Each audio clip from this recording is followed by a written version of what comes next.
There we are. Good morning. Hello, everybody. Happy Friday. We're getting everything situated here. Yeah, hope everybody's having a good week this week. We got a lot going up. I got a special guest for you guys today. And before we dive into all of it, you guys know the routine. Let's take a minute, share this out. If you guys jump on, you watch this, leave a comment, let us know where you're at, and share it if you don't mind. The old poor favor. So there we go. I'm gonna share that out. Good there. This week has been Holy Week for us Christians out there. Those of you that believe and that celebrate Easter. This Easter weekend. Today is Good Friday. So, like I said, those of you that celebrate Easter, remember what this weekend is all about. I'm going to start the show off like this. Greater love hath no man than this, that a man lie down his life for his friends.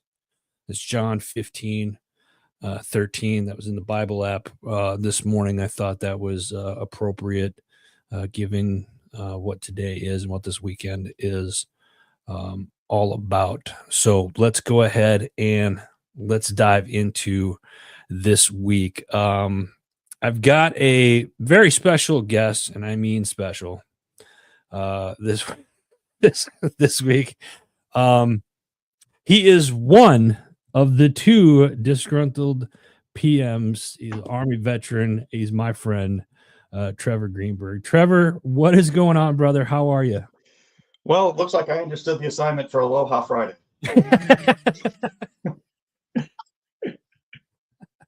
I love it. That's a killer shirt. I like the green on that. That's great. Yeah, I'm glad you got the memo. Good stuff. We're off to a good start this week. So, those of you that don't know, Trevor is one of the newest members. His show is one of the newer members of the HMG family. So let's dive into it just a little bit. We got Trevor in the hot seat today. So Trevor, those that are watching or that watch this later on, because it's still a lot of our viewers are over in the West Coast side of the world, so it's still very early for them. Why don't you tell the viewers kind of a little bit about yourself? You are a veteran, yes? I am. Yes, Army Infantry.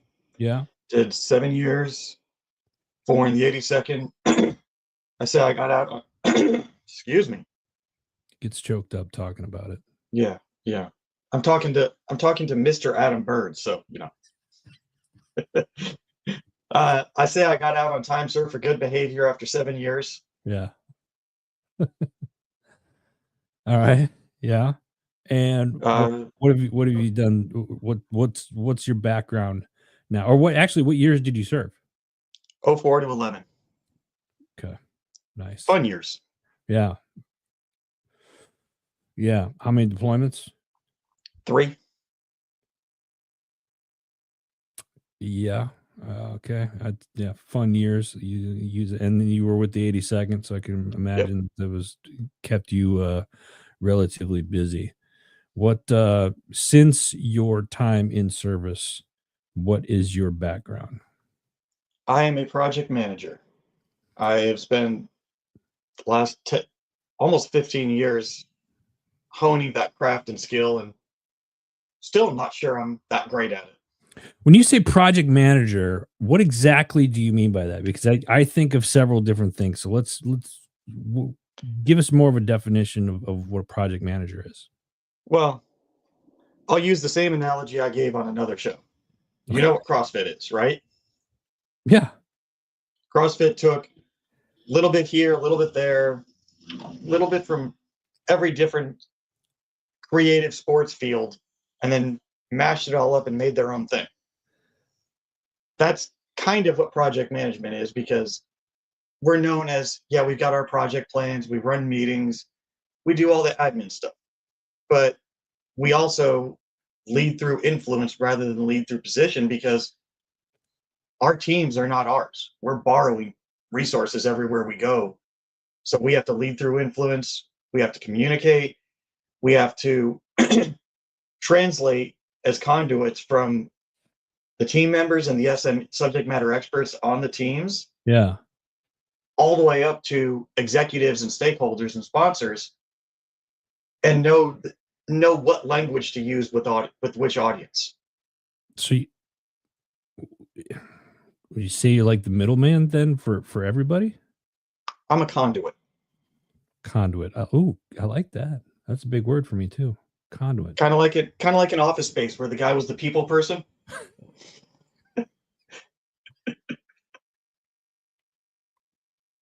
All right. I love it. Well, let's fast forward then. You recently had started a podcast. Yep. Two disgruntled PMs. What sparked this, and what is it? The spark for me, at least, was fear. Really? Yep. Okay. Elaborate. About a month or two ago, doing something like this terrified me. Getting on a show, talking to somebody, telling my story or talking about something, and then being afraid that it's going to live on the internet forever. And somebody in their mom's basement is going to be typing, "Trevor's a jerk. Trevor was stupid. I don't like what he had to say." And at that point, I decided, I reached out to fellow HMG podcasters, the strategic veteran, Adam Peters, Yeah. and one of the newer members, JJ Hardy. And I was like, hey, they're both really good friends of mine. Let me get on your show just to face that fear. And in the background of all of this, I meet Daniel Hemhauser, who's my co-host. And we're talking about different things. And I had been challenged by somebody since I told them this fear, start your own show. Yeah. And I was like, yeah, I don't know about that. And then me and Daniel started talking about different things. And we just went, let's start a show. Because we both kind of were bouncing around the same idea to each other. Now hold on a second. So to get the full picture here, because I obviously know the backstory of this, but you and Daniel have not known each other for a very long time. Nope. So this just happened to be two guys in the same field that recently met and decided, did we just become best friends? Yep. Like, that's exactly what it was. Yeah. We've known each other. We met through LinkedIn, chatted through LinkedIn for probably 2 months. I think the first time we actually saw each other's faces, aside from our profile pictures, was the day before we met with you. I did not know that part. Yep. And we decided, in true PM fashion, we're about 70% there. Yeah. We'll figure the other 30 out along the way. And we decided we're going to launch a podcast in 3 weeks. Yeah. And I can hear people cringing, podcasters in the back. And that was my initial reaction too. So I'm going to interject here for a minute, because when I met these guys, they're like, hey, we got this podcast idea. And I love the concept of the two disgruntled PMs, and they're breaking it down for me. And they're like, yeah, we're gonna start it in like 3 weeks. And I was like, oh, pump the brakes, guys. Like, where are we with everything? And it was just, and then I get into that mode of like, there's a checklist that we got to go through. And the refreshing part of that conversation was they weren't worried about it. They're like, let's just check the stuff off as we go and document it as we go. Said what a PM would do in a situation like this on a project. And I was like, and at first, honestly, it made me cringe. I was like, oh, this. I don't. Oh. And you try to give, and I was trying to like, hey, we got to do this because I'm used to like take all this. This is what we got to do. Boom, boom, boom, boom, boom. And they're like, yeah, let's cut half of that, and then start with like a sixth of it, and then we'll just work our way up with the other stuff. And I'm just like, oh, you guys are all right. We're brave. We're doing it. And it was great. Communication's been great. and you guys, we'll get to it. We're not going to talk about it right now, but we'll get to the first episode here a little bit later and talk about that. But it did launch this past Monday. Was episode Mhm. one that came out, and it's been very successful with it. And it's you guys have already got plans for guests and other things coming up. So the flow of it it's exciting. I'm excited to see what happens with it moving forward on the show. You want to give us kind of a tidbit, a little bit more about what you guys, Sure. talk about, or what people can expect? So we titled it Two Disgruntled PMs because PMs are notorious about, and just like in any profession where you meet someone, you talk to them, and you always got to tell them the horror stories, the problems, the my story's worse than yours situation. Yeah. And we both said all of the PM podcasts out there that we've heard, or most of the ones that we've heard at least, they're boring. They talk about the book, they talk about best practices, they talk about preparing you for the PMP or different certifications. We just are two friends talking about PM stuff. It's educational, it's humorous, it's I say you'll laugh, you'll cry, and you'll listen to our shenanigans at the same time. We constantly tell embarrassing stories about each other.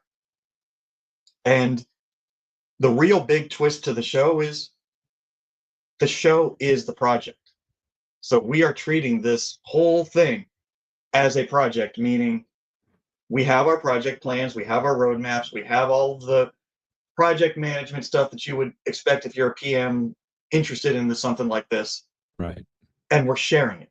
We're talking about it. Like I'll give a little bit of a tidbit preview of our show coming out on Monday. Okay. Adam knows this because I've been telling him, but I've been having problems with Apple. So I tell the story of me sitting on tech support with Apple for 2.5 hours. And one of the techs asks me about about the show. And I'm like, and I tell it to him. And he's like, that sounds like a great show. I'd really like to listen to it. I was like, well, then get it on Apple Podcasts so you can listen to it. These are the kinds of stories that we're telling on our show that you don't hear on other podcasts about all the problems that podcasters have that they'll tell each other in the back room, but they don't want to air that dirty laundry. We're happy to air it all out and just say, hey, we messed up on a couple of things. Like we were over ambitious and started on YouTube early, and then we had to take the YouTube channel offline because we just don't have the bandwidth for it right now. Yeah. Yeah, it's a fun show to listen to, and it it really kind of gives into like a behind the scenes of what really goes into creating a podcast. Um, I like it in a sense because it gave me a different perspective. I mean, I've been doing this for a long time now, over a decade, and it's for me, it's like you got to hit all these marks, and you got to do it right now, and you got to do this, you got to do this, and taking this approach to how they're doing it with this show is it's pretty refreshing, and it honestly it draws back a little bit on those that may be intimidated as starting a show or question whether or not they can start a show. Um, these guys kind of break down a little bit and dissect a little bit more what the process is and how they fight through it. I'm looking forward to the Apple the Apple one. Yeah. Well, and I'll tell you, since we announced the show, because collectively we focused on launching this on LinkedIn because that's where we're both at Right. professionally. And Daniel Hamhauser, is my co-host, he is the number one content producer for project management on LinkedIn in the US. Combined, we have over 40,000 followers. He's got 40, I've got 1.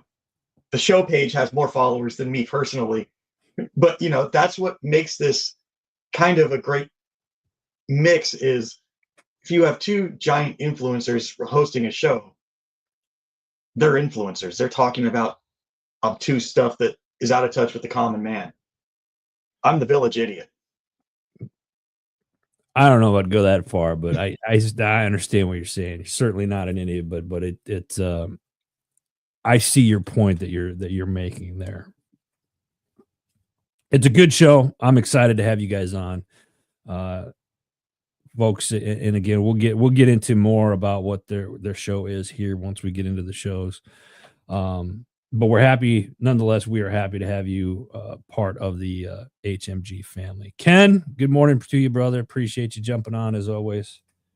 Ken's another Army guy. Served with him. He's out in Arizona, where I'm sure the weather is much nicer than it is here. All right, Trevor. I'm gonna dive into some of the topics. You've seen the show. Now, usually, what happens is this time of the show where I'd like to take some news articles that I have found interesting and just read them off. And it's one of those, it's just one of those things where I'm just going to throw it out there, and I want to get people's reactions. Do I have the choice to send it back, or do I have to accept it? You can send it. You can leave it, marinate on it, or you could just send it right back. Or you could just say, hey, you know what? No comment on that one. And at that point, I'll understand. But I think I've got a couple of doozies for us here today. So, what do we got here? David, good morning, brother. Appreciate you jumping on. Ken says it's going to snow today. And wow, yeah, there's a Prescott area flights. It's going to snow? Really? This late in the season? All right. Well, I keep it. I don't want any of that. We don't want any of that. We've had enough. No, it's been cold enough. Like, I need some warm weather now. That's hence this is me trying to attract some of the warmer climates. All right, let's get into some of the news topics today. Judge rules that Google illegally dominates the market. Quite frankly, I'm shocked by this, said no man ever. U.S. District Judge found that Google illegally monopolized online advertising technology, violating an antitrust laws. What? No way. Wait, haven't we heard this like every 5 years for the past 20? And has anything been done about it? Answer? No. Fines that are slap on the wrist, probably. Right. Yeah, but what's happening now for over a decade? Google has titled its publisher ad server and ad exchange together through different contract policies and technological integration, which enable the company to establish and protect its monopoly power in the publisher and ad server and ad exchange markets. This is actually a judge there. So there's several lawsuits going on with Google right now. One is this, the other one is this and AI with copyright laws. And they're on both sides of those lawsuits, which is very interesting. And I say this from a marketing standpoint, being in that business a little bit, is that Google has been the 800-pound gorilla in the advertising space. You get Google ads and you do all the search engines and blah, blah, blah, blah, blah. It's nice to see that somebody's starting to crack down on all this stuff. Let's hopefully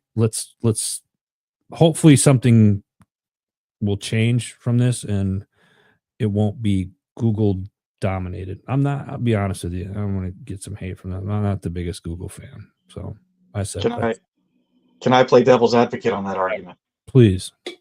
So monopolies typically are created because somebody is extraordinarily good at what they do and they help buy out the market, right? Okay. You've got to have both for a monopoly to exist. Yeah. So I have no dog in the fight. I personally don't care about Google advertising one way or the other. But what I will say is there are probably a lot of businesses that rely on Google being effective at what they do. So if you break up Google's monopoly, and I'll put that in air quotes, then what happens to all these businesses that rely on that service to reach their customers or new customers? Because now you're instead of dealing with one really good product that you're dumping your money into. Now you're dumping your money across probably 4 or 5 inferior products, untested, and you're battling for market share again. And I would argue. So here's my argument with that. You make a great point, but my argument is it a good product, or is I it have no just, idea. or is it just one of the? And this is. I'm glad we're having this. This is why you guys need to look this stuff up. If you're in the market, if in your marketing, there's plenty of marketers out there that watch the show, and other companies that we work with that do marketing for their clients and whatnot. Leave it. I know some of you guys will watch this later in the day or throughout the weekend. Leave a comment on this. I'd really like to hear your guys' thoughts on this Google thing because um, I, I've ran Google ads in the past for other businesses, and it was like it was really the only option that you had, and it was overpriced, and you didn't get squat for it. Do I think there's other things out there that are better? Probably. I don't know. I know there's other areas that you can do it in that are cost effective other than Google, but does that make them any better? I don't know. I don't know. So while we're on the marketing topic, I want to throw something at you. So I had to read the book by the former chief marketing officer of Coke for when I was in my MBA program, Okay. and he was there for the new Coke ad. And to this day, nobody knows was the new Coke a giant marketing campaign to create the reminiscence and everybody saying, I want my old Coke back?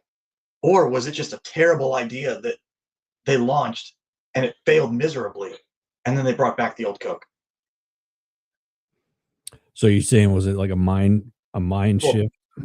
but nobody knows because nobody wants to admit whichever way the meetings went in the back room, because when they released the new Coke, it flopped horribly, if anybody remembers that. Right. And all everyone said was, I want my old Coke back. And then Coca-Cola started thriving in sales after they re-released the original recipe. But I kind of go back to that example for a lot of things when we start talking about marketing, because is it a horrible idea that you just have to backtrack on and then cover your tracks for? Or was it a whole strategy in and of itself to fall on your face for a minute to remind people what you had? That's a good question. Because if we take, bringing it back to your topic of the Google ads, Yeah. Microsoft has proven that when their antitrust legislation happened and they had to break up their monopolies of including Internet Explorer and all the Yeah. Microsoft products on the computer, Yeah. they've proven they had an inferior product afterwards because it wasn't packaged in. They didn't get all the feedback, all the adoption, and all the usage of their products because they had to be sold as separate products. It's a good point. Valid points. I got nothing for that. The Coke thing, I do remember that. I do remember their sales going up. It's funny. I used to work for a Coca-Cola company in my early 20s, way back in the day. I was a Pepsi drinker at the time. I don't know. Figure it out. You go where the paycheck is. You go. Yeah, exactly. All right, moving on. This is unfortunately not some good news. But yesterday there was a shooting at Florida State University. Leaves several hospitalized. 2 people were killed and 6 others were injured in the shooting in Tallahassee. Authorities said the shooting began around 11:50 a.m. during a press conference. Later that afternoon, authorities identified the suspect shooter as a 20-year-old. I'm not going to say his name because I don't think he's worth saying. Well done. He was taken into an area hospital after being neutralized by authorities. Police also said his mother, who is a sheriff's deputy in said county, I'm not going to say that either, said that he used one of his mother's weapons in the shooting. However, the sheriff's department did come out and say that the mother is an upstanding deputy, and has, this is completely does not affect views on her in any way, shape, or form. So our hearts go out to the families of the two people that were killed. Those two people were not, I repeat, the two people were not FSU students, according to authorities. The area is considered to be an active crime scene, and authorities believe that the suspect did act alone. So that happened yesterday. Here's one that I definitely want to get your opinion on. 06, good morning, brother. Appreciate you. Who reaches pandemic agreement? I'm not who? Not who the band. Who? I'm talking about the World Health Organization. You guys know. Listen. It's been a while since I've talked about them, so it's like you guys know. Oh, jeez. Like, here we go. Right. The WHO, World Health Organization, morons, have reached a draft pandemic agreement that has been in development in the works since December of 2021. The nations of the world made history, said the WHO director. Who? Sorry. Proposals in the agreement include creating a pathogen access and benefit sharing system utilizing a One Health system, technology transfers, establishing a global health emergency team, and developing a global supply chain and logistics network. But wait, it gets better.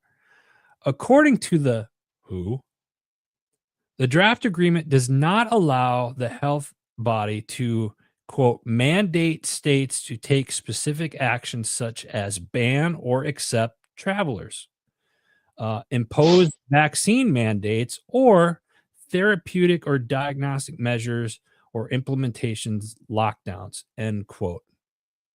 I'd also like to state in this that President Trump signed an executive order in January to begin the process of withdrawing the United States from the WHO.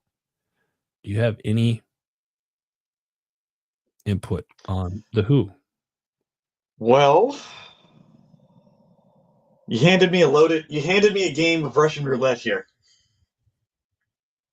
So what I will start off with is, I think it was Reagan. And as somebody who is uniquely qualified to say this, because I've both worked for the VA for 4 years and I served in the Army for 7. Mm-hmm. When someone says, I'm here for the government, I'm here from the government, and I'm here to help, we do not believe them. Yeah. Now, I know the government does great things for a lot of people. I may have a jaded view, I may have a biased view. But having seen the internal workings of a lot of things, having sat there and observed a lot of what's happened in the last, we'll say, 10 years, all of these international agreements are great. But it's just like I've told consulting clients. I can bring you the best plan in the world, but it's useless unless you implement it into your organization. So I will say any of these things are great in theory, but you got to see them executed as intended, not as each individual party wishes them to be executed. Interesting take. Interesting take. See, the conspiracy in me. Oh, come on, guys. Do you really think I wasn't going to go there? Hold on, let me go get some aluminum foil for my hat. Wow. All right. No, listen. I look at this as like one of those. This is good and bad. I like the fact that the U.S. is that President Trump is withdrawing from the World Health.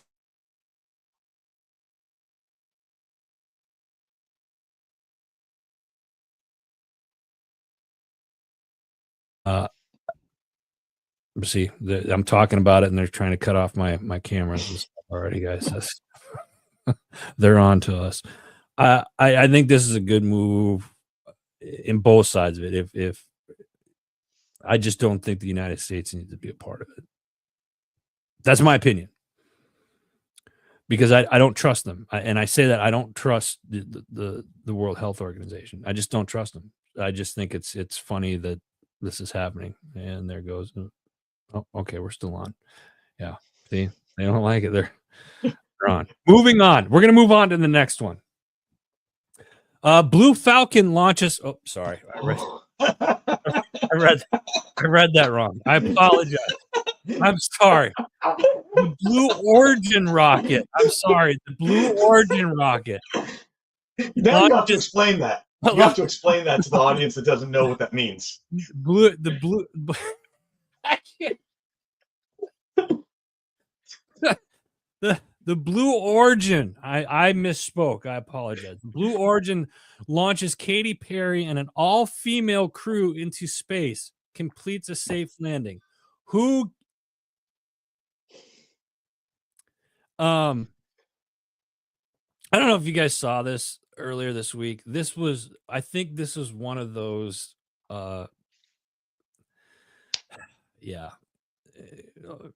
Katy Perry and a crew of females went into space, and it was like a 10-minute flight, and they came back down somewhere in Texas. They took a trip on Blue Origin New Shepard mission NS-31 alongside Jeff Bezos' fiance Lauren Sanchez, television host Gail King, film producer Catherine Flynn, and NASA rocket scientist Elisa Bowie, and civil rights activist Amanda Nigel. Multiple celebrities were in attendance. Apparently, nobody gives a shit, including Oprah. Why am I bringing this up? Because one, I thought it was a Blue Falcon, quite frankly, and two, when you watch the video of this, it looks fake. The entire thing looked staged and fake. It just looked fake. The takeoff, fake. The landing, when it landed, it looked like it was brand new. Now, when you come back from space, your capsule, vehicle, what have you, it's not going to look like it just went through a car wash. So it lands and the door opens, and somebody went up and said, no, shut the door. So they shut the door, and then you see them walking around for like 10 minutes, and then Bezos goes on with like this special tool to open the door. And it was like, hey, you already ruined it. Like, somebody didn't edit that part out. You guys messed up. Like, why did they do this? I don't know. I think we'll find out more next week on why this was supposed to be like some big deal. Maybe it was just a publicity stunt. I don't know. Ken says I work with a lot of Blue Falcons in space. Return the unwanted Amazon delivery. So while we're on the topic of Blue Falcons, yeah. Do you want to wait a minute? Do you want to explain Blue Falcon? I will. But okay.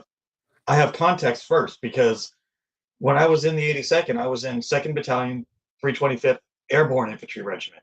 Okay. The only airborne infantry regiment that still exists, because they were originally gliders, not parachute infantry regiment. Fun piece of trivia. Really? Yep. Every other regiment is parachute infantry regiment, which were originally created as paratroopers.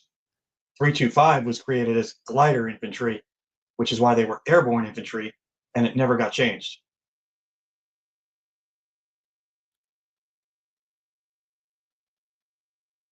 I didn't know that. That's pretty wow. And 325, second 325 is, or second 325 is Falcon Brigade, and each battalion is colored. So there's 1st Battalion is Red Falcons, 2nd Battalion is White Falcons, 3rd Battalion is Blue Falcons. I was in 2nd Battalion. So you don't even need to imagine what 3rd Bat had to deal with. A bunch of Blue Falcons. Exactly. And a Blue Falcon is a polite way of saying somebody who is not nice to their friend. You know, you like when Adam set me up with that conspiracy Who story, I might call him a blue falcon, or off air something else with the same initials. I saw this. I was watching the news the other day. I wasn't watching, flipping through social, and I saw this. And there's so many. The jokes write themselves on this one. David, a giant riding a blue flame in the sky, does professional.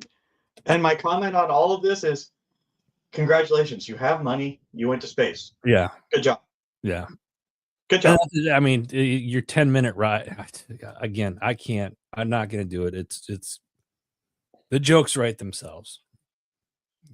I know there's going to be more jokes. I've seen some of the memes. Oh, of all female. Okay, yeah. Anyway, I think I maybe even sent you one yesterday. yeah, you did. There's how are these two that are in the comments right now. Keep them coming, guys, because I know you guys got a bunch of them. Moving on. In the meantime, bill protecting pesticide availability prevails in North Dakota Senate. North Dakota Senate passed House bill on Monday, 1318, on a 29-18 vote, aiming to shield pesticide manufacturers from lawsuits if their products carry EPA-approved labels. Supporters say the bill will provide legal clarity and supports the use of science and modern farming. Quote, the only way we can do this through enhanced scientific methods, and that's why most of the farmers are concerned about this issue, end quote. I bring this part up because we talk a lot about food sovereignty and stuff like that. Our networks, one of our network sponsors, From the Farm, they're doing a lot with local farmers all over the place. What is it that you're putting in your bodies, right? And the more and more, the last couple of years, I don't like going to like big grocery stores. Right? I like going to like farmers markets and out where I spend most of my time out east here. I'm in Amish country, so it's great for us. It's a little more expensive, but you know what you're getting. Like you go to these Amish markets and whatnot, they're not using pesticides. They're very old school on how they do their farming and whatnot. Same thing with working with. We got a local ranch that we work with, and every year we buy half a cow, and we know what that cow's been feeding on. I get updates on stuff every 90 days. When I started looking into this, I called From the Farm, my buddy AJ over there, and asked him, hey, what questions should I be asking to ensure that I'm not getting, beef like you find in the store that's, all these GMOs and steroids and all this other crap. Started doing that with chickens, starting to do that now with pigs. So this is important. This pesticide stuff is important in my opinion, and I think that's what I bring that up because I think everybody really needs to take a look at it. If this is happening up in North Dakota, it could happen where you're at too. I think there's a balancing act Go. because, as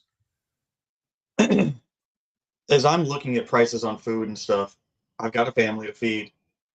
We go to farmers markets, and I see the difference in price at the farmers market versus at the local big box chain. Yeah. And I'm not going to say one is better than the other, but I think that there's a balance of if you can afford it, yes, go as organic as you can. Right.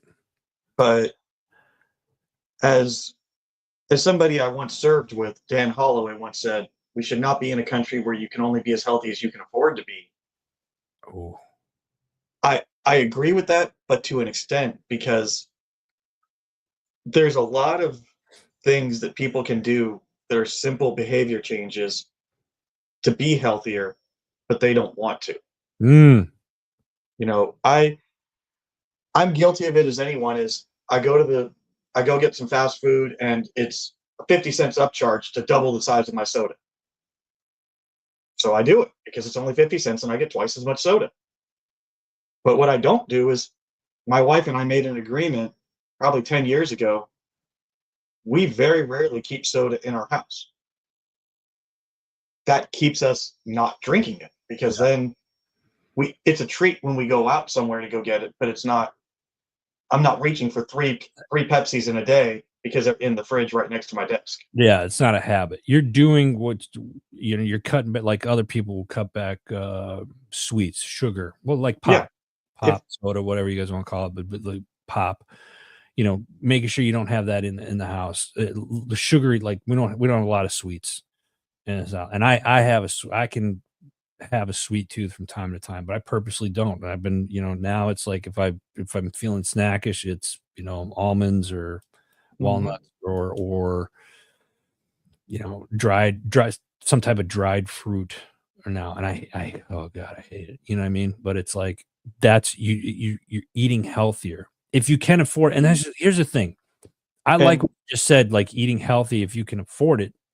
And not everybody can afford to go to farmers markets and whatnot. So one of the things that I started doing over the last couple of years is um being more self-sufficient. What can you do? I have, about 15 5-gallon buckets on my back deck where I'm growing certain things that I constantly use, whether it's dill, dill weed, onions, potatoes. We got a potato tower, um, and stuff like that. And because I know where that stuff is coming from. And usually, some of you are like, well, if you bought it from the store and you're planting it, it's got the same stuff. It takes about 2 generations or 2 cycles to get that out. But there's well, things that you can be doing.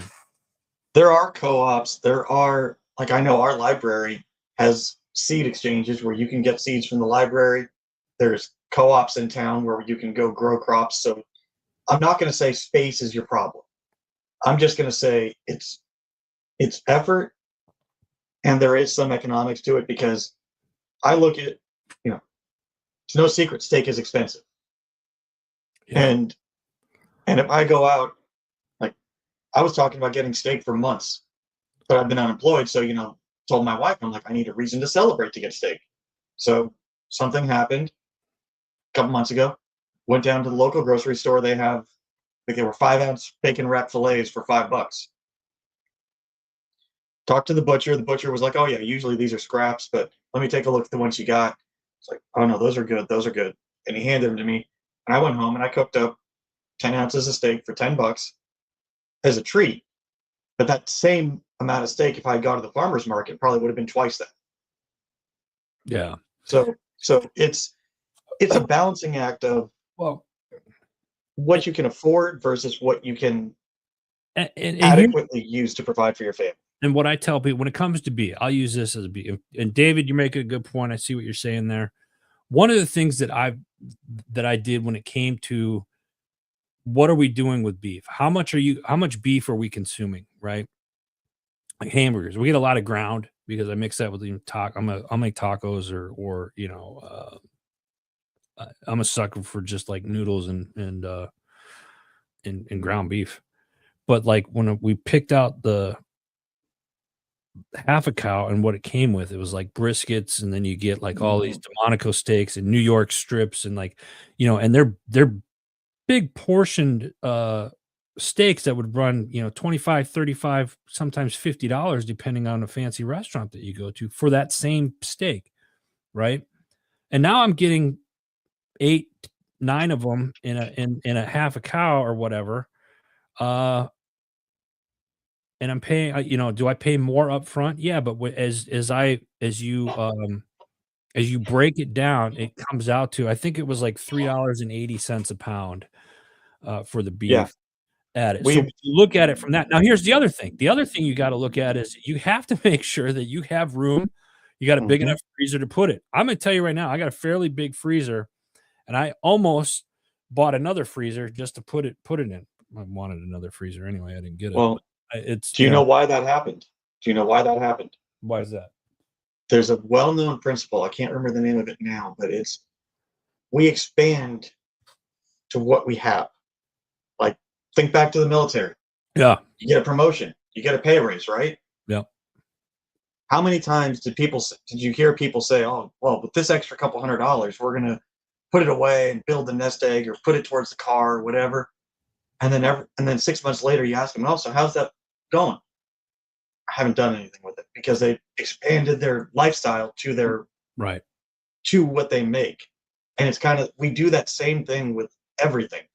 We had we had a small freezer for probably 5 or 6 years, and it was constantly full from going to Costco and buying stuff and stocking up. We had to upgrade. Yeah. Got a bigger freezer, and that thing is always half full. We're lucky that we have the means to do that, but it's just the idea that you have it, so you're going to use it. I when it came to the beef and buying a half a cow a year, that's one of the best decisions that we've made because of what Yeah. we eat and stuff. One, it's healthier. I'm going to tell you this right now. Go to any of your local stores and buy ground beef, buy a pound of ground beef, and then take some ground beef from a local rancher or whatnot. And again, like you're paying the upfront cost, 380 a pound, and you're getting 200 pounds or 180 pounds of beef. It looks like you're paying more up front, but if you divide that out in Mm-hmm. from like let's say January to December, you save so much money buying a half a cow than you would it, and more importantly, it's better quality uh beef for you. So I'll you get the nice steaks, you get the nice roast, you get what and whatever. We do the soup bones because we do our own bone broth and stuff like that. It takes up the freezer space, but I don't have to we I don't buy meat the rest of the year. And then I I'll hunt. do one better. So it's like, I'll do one better. You just hit on the point right that I was going to make. Find a friend who hunts. oh yeah. You know, I've gotten deer meat multiple times from my wife's family because they hunt. Yeah. I personally stopped hunting when I got my DD-214. Yeah. You know, A lot of guys do. Yeah. but some people, they that's their passion, that's their thing. They they kill more meat. They get more meat than they know what to do with sometimes because they just enjoy the hobby and the food comes as a side effect. No, and there are people that do that. I can tell you, growing up, I'm an outdoorsman. I hunt, I fish, and every time we hunt and fish, it's for a purpose, and that's usually to fill the freezer. We like especially during hunting season. Fishing sometimes we'll go out, catch and release, but for the most part, everything else is the purpose, and we use everything. We use every bit of the animal too. There's no wasting it. We got to move on. I got one more story here, and let's get into it. And then we'll get into the shows. Let's end the news topics on a high note. Returning to the ranks. As of yesterday, United States Marine Corps Sergeant Dakota Meyer, who is a Medal of Honor recipient, has returned to service on the afternoon of April 17th, 2025 in the Pentagon's Hall of Heroes. My understanding is he is the first Medal of Honor recipient to re-enlist back into any branch of service throughout U.S. history. There's been Medal of Honor recipients that have stayed in the service after receiving the Medal of Honor, but this is the first time that somebody has come back and re-enlisted, and it's been about a 14-year gap, I think they said. And great news for the Marine Corps. A lot of Marines out there posting on social media that this has been a good thing for the Corps. Many other things to come down, but I mean, a big salute Uh, to Dakota. I have controversial take on this in two statements. The first one is one word: why? Hmm. And then the second one is only Marine would do this.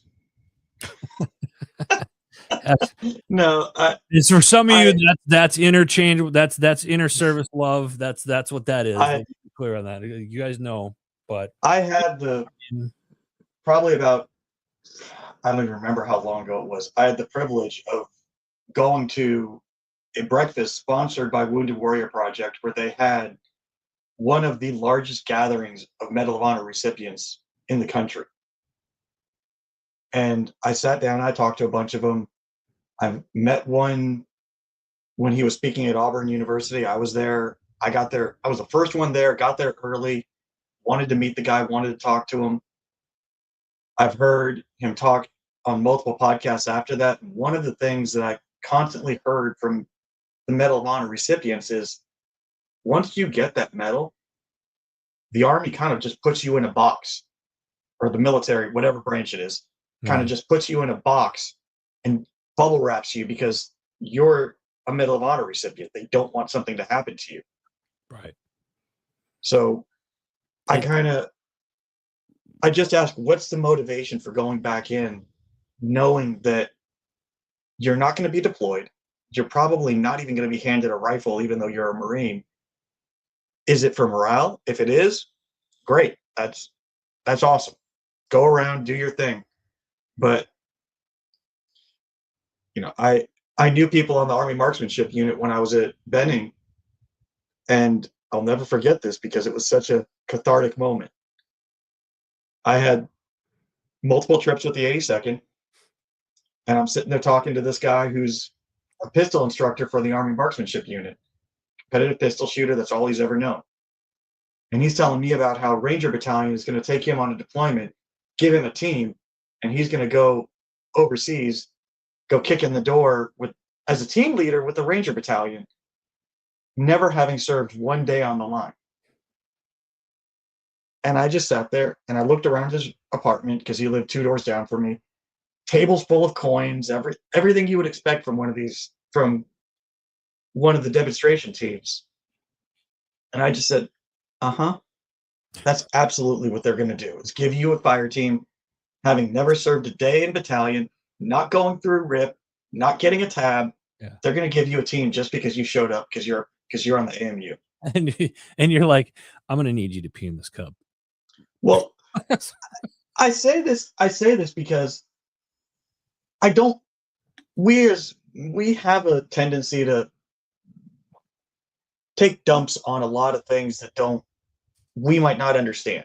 Right. Like the military band, the Army Marksmanship Unit, the Blue Angels, for some reason, get all the respect in the world.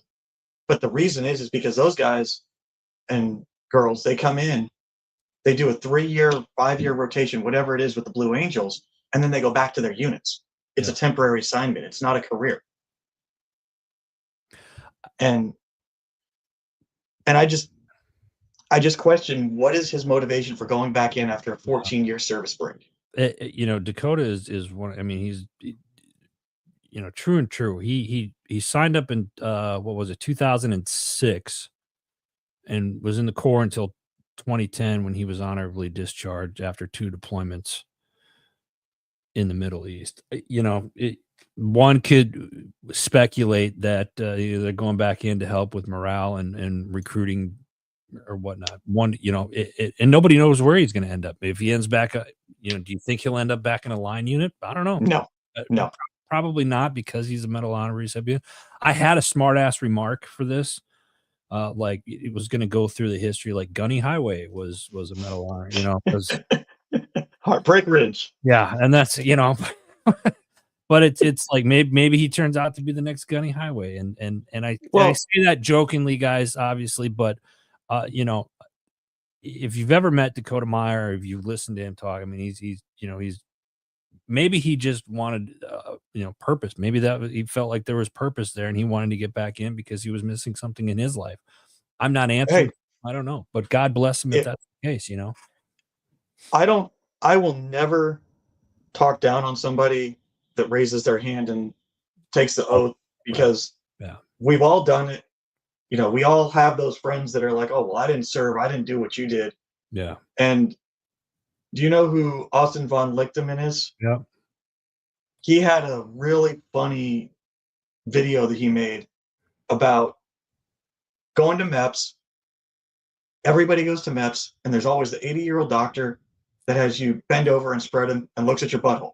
He's like, it's the same 80-year-old man everywhere you go. It doesn't matter what city you're in. And then he ends it with, and remember, that war hero, that war fighter, that operator that you look up to, that 80-year-old doctor looked at his butthole too. And when he made that video, I kind of look for meaning in random places sometimes.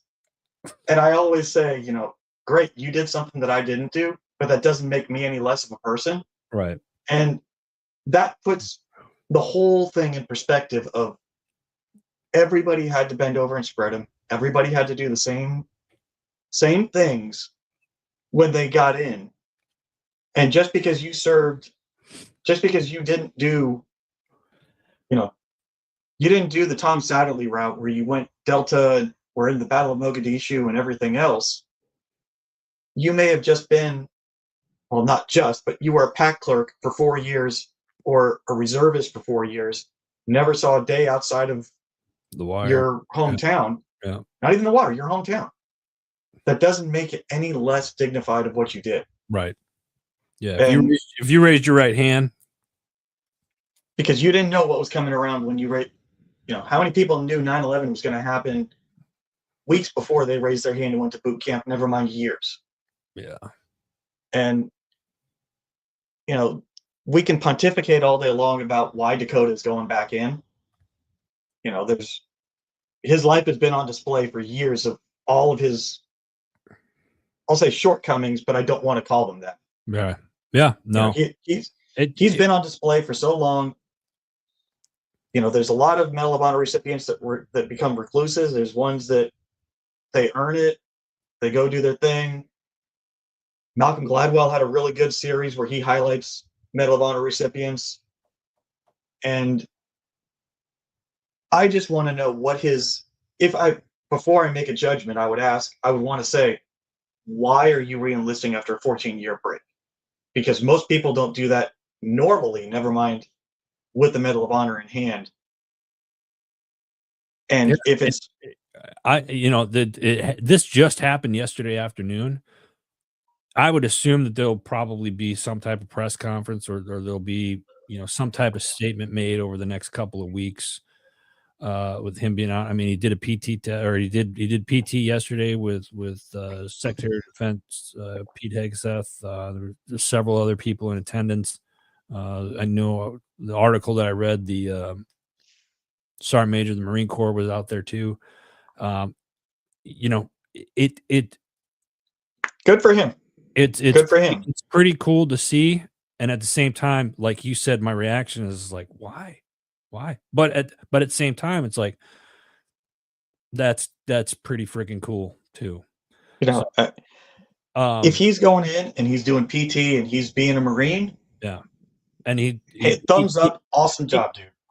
They did say in the thing that he had to take a physical fitness test and passed it with flying colors. So it's all the best to Dakota, and not as surprised that he's continuing to move forward with the character that he has. So we need to get into the shows here. Excuse me. We're going to dive into what you missed on the podcast this week.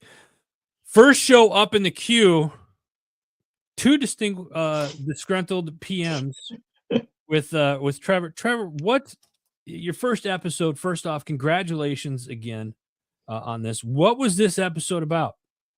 It's called the kickoff meeting because in project management, every project starts with a kickoff meeting. So we're practicing what we preach of, hey, this is our kickoff meeting. We talk about what's the show about, what's the purpose, where are we starting, what are we doing? And then we tell a couple of anecdotal stories from our experience. And then we actually break down and discuss in easy to digest terms, what is a kickoff meeting? Because one of the things that I'm adamant and passionate about is I hate PMs who go into the minutia and details of things and pontificate about stuff. And now let's talk in plain English. Let's explain it so the people that don't understand what we do, we can explain it to them so they can be like, oh, so when someone says around the office, we're going more agile, and they go, oh yeah, we're going more agile. Well, what does that mean? Oh, we're moving, we're changing, we're doing things. okay, well, Agile is a methodology for project management. Let's educate you on what that means, so you can then say, oh, we're doing iterative sprints and things like that. Nice. Now you got episodes lined up. When can people expect to hear the next episode?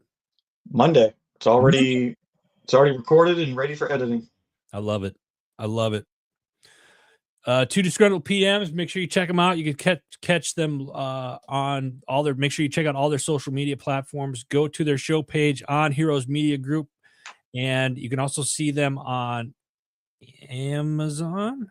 Was that we are on Amazon? Yes. Amazon and Spotify was the other one. Yes. Correct. And they're continuing to grow, and that's all I'm going to say about that. So stay tuned.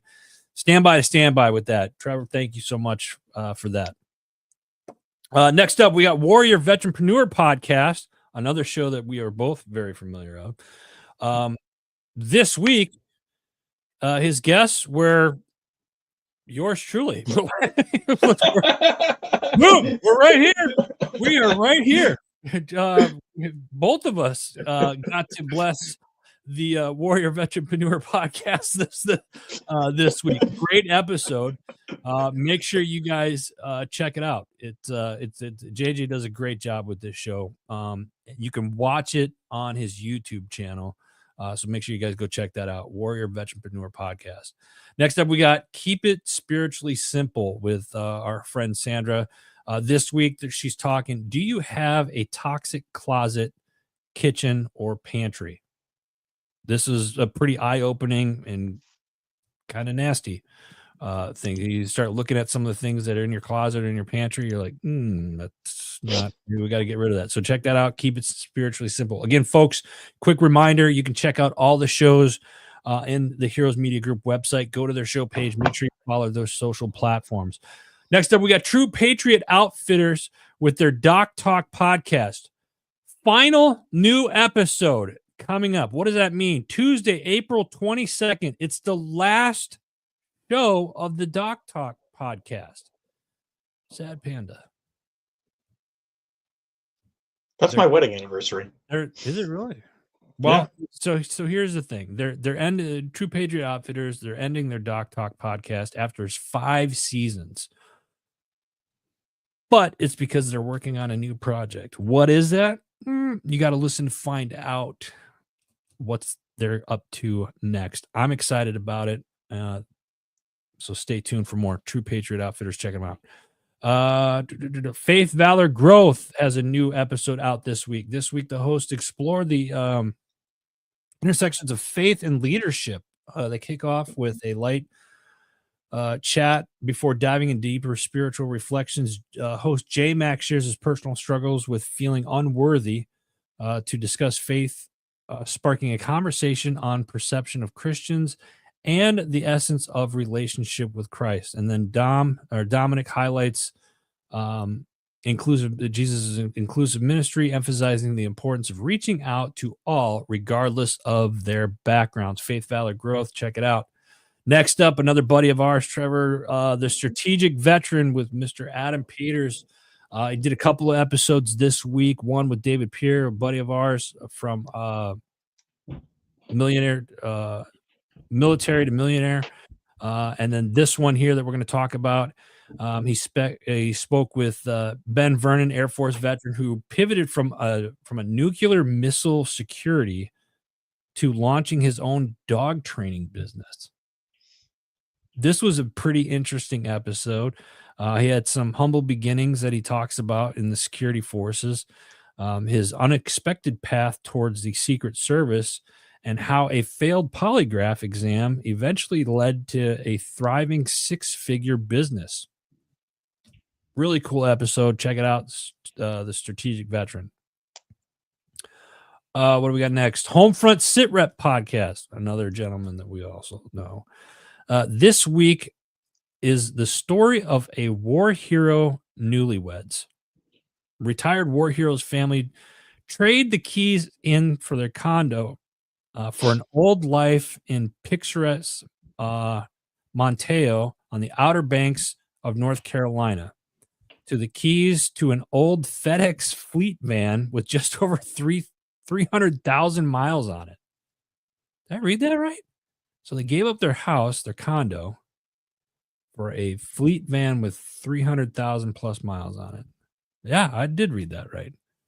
There's a lot of YouTube channels of people that do stuff like that and I'm- outfit these vans like insane ways. It's like, holy cow. So after taking action to ensure Roanoke Island, North Carolina was named America's first Purple Heart Island in September of 2024, Lauren Wright Wallace and her newlywed husband, Air Force Senior Master Sergeant retired, Dr. Kevin Wallace, decided to commit the next chapter of their life to fully helping tell the story of sacrifice through social media, literature, art, and music. This was a really cool episode because you like look at it, you're like, they did what?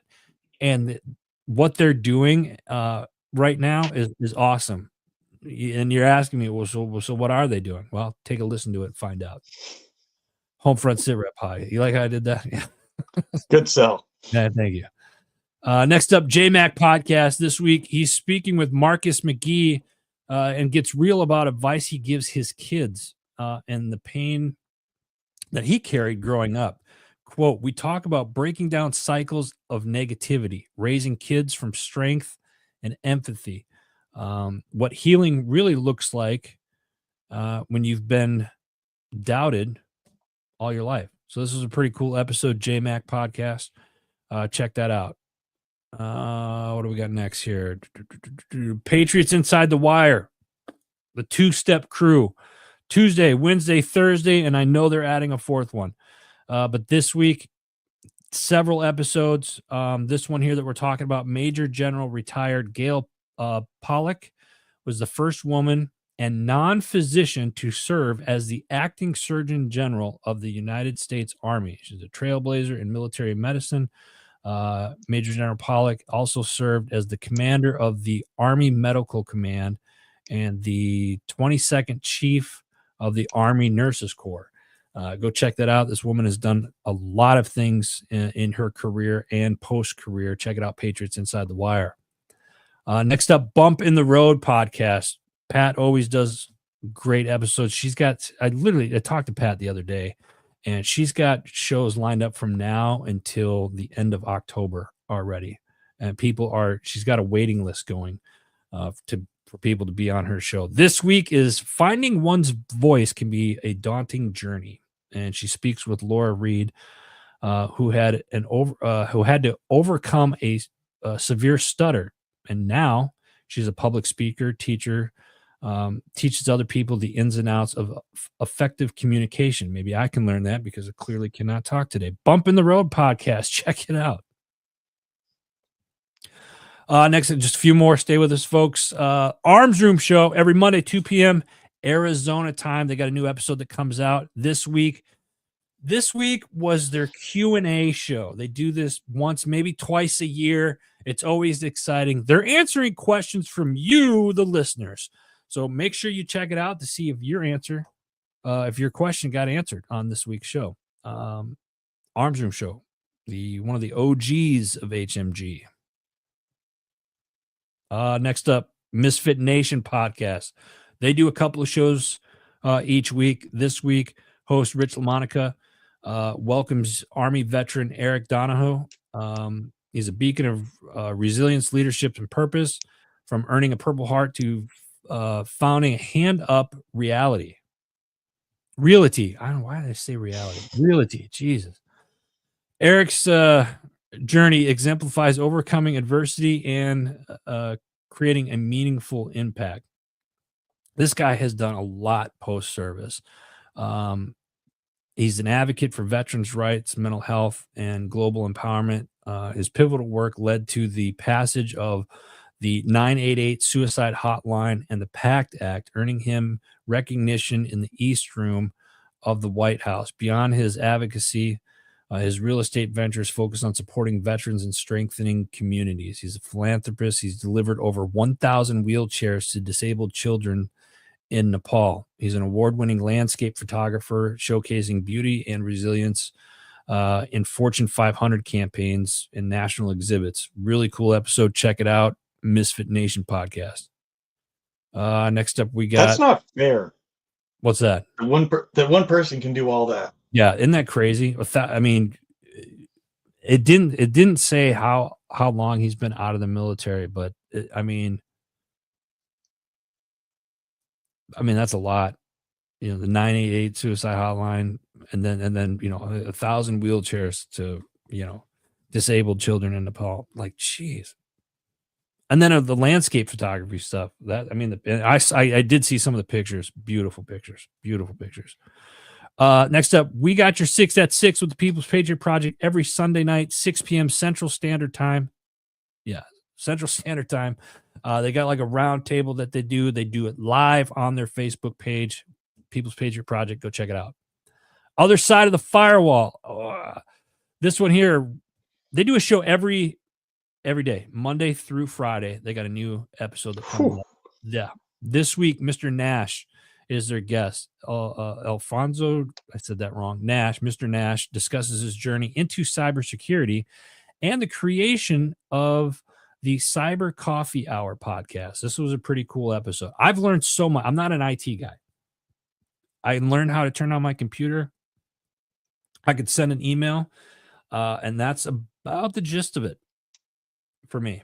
I've learned so much about firewalls and IT and like cybersecurity and things that we really need to start looking at just from a personal standpoint, let alone what businesses really need to look at. This is a great show. Other Side of the Firewall. Check it out. Next up, MSEC podcast, one of my favorite groups, the Military Child Education Coalition. This week, they're excited to share the extraordinary lives of military children who have been recognized as the Operation Homefront 2025 Military Child of the Year recipients from the National Guard, Space Force, Navy, and Army families. The kids are on. Each of them get a little bit of time to talk about what it's like being a military child and whatnot. I love this organization. Oftentimes in the military, we focus so much on the service member, and you start seeing more and more things about the spouses, and it's like there's really not much that are talked about with the kids. And Military Child Education Coalition, or militarychild.org, it's a great nonprofit organization. They're based in Texas. It's all about the military child, and they have so many resources for military families. So whether you're active duty, guard, reserve, or a veteran, if you have children that are still living at home that are in school, go check out this organization and utilize the resources that they have. It's absolutely amazing. MSEC podcast, check it out. A couple more here, Trevor. Stay with me, buddy. Chasing Happiness. This week, they're diving deep into what it means to find peace and fulfillment in a world obsessed with more. If you ever found yourself chasing the next promotion, the latest gadget, or that social media worthy lifestyle, which is like fake, right? In this episode's made for you. You're going to discover 5 practical faith infused habits to help you stop chasing the wrong things and start building a purposeful life. Yeah, this is a good episode. Chasing Happiness. Last but not least, Rise Up, Voices from the Front Lines. This week sits down with musician, nonprofit trailblazer, and all around just a phenomenal human being. Our buddy Scotty Frazier joins the show. So go check that out. If you've not listened to Scotty's music, go check out the Scotty Frazier band. Great stuff. Rise Up, Voices from the Front Line. I got to give a shout out to our network sponsors, From the Farm. Boom. Check them out, from the farm.com. My Tax Fella, if you missed, I didn't even bring that up. Last week, Anthony from My Tax Fella was on. Hopefully you all got your taxes done, or you at least filed your extensions. If you have not done so, don't leave a comment. Just contact mytaxfella.com. All right. Because I don't know who else. We've already had flickering cameras today. So they're already on to us, guys. So make sure you reach out to mytaxfella.com. Forget Genetics, another veteran owned company. Great stuff. If you are an outdoorsman, you like the deer in your woods, make sure you go check out forgetgenetics.com. Jin Neary's live bait and tackle they got us on the hookup for all of our angler needs. They're in Southern Pennsylvania. Go check them out. Jim Neary's Live Bait and Tackle, also veteran owned. Warriors on the Water Ltd. They take out veterans and first responders fishing in Maryland and Southern Pennsylvania. Great organization. Fin Tactical. We thank them for the HMG website. Love what they're doing. Go check them out. The Freedom People. If you need a trust done, go check them out. VA Claim Builder. All you vets out there, pay attention. VA Claim Builder. If you're having trouble with your claims, you're not getting the answers that you want, go to VA Claim Builder. It's a free app, and this will help you out. Go contact these guys. These guys are great. I absolutely love working with these guys. JB Auto Clothiers, we appreciate it. Another veteran-owned company. And then, of course, HMG Beverage, our sister company. And that is it. Trevor, thank you so much for joining me on the show this week. Appreciate everything that you do. Appreciate the funny text messages as well. We keep those coming on a personal level. But no, in all seriousness, great show. I'm excited to have you guys on. I think you guys had a fantastic first week. I'm looking forward to many, many more episodes and many more conversations with you, brother. So thank you. Thanks for having me. Absolutely. Folks, that is all the time that we have today. We were well over our normal time, and we thank you for sticking on with us. Remember, today is Good Friday. Those of you that celebrate Easter, remember what today is all about. Remember what this weekend is all about. God bless you. God bless America. We'll be right back here next week, same time. Have a great weekend, everybody. Take care.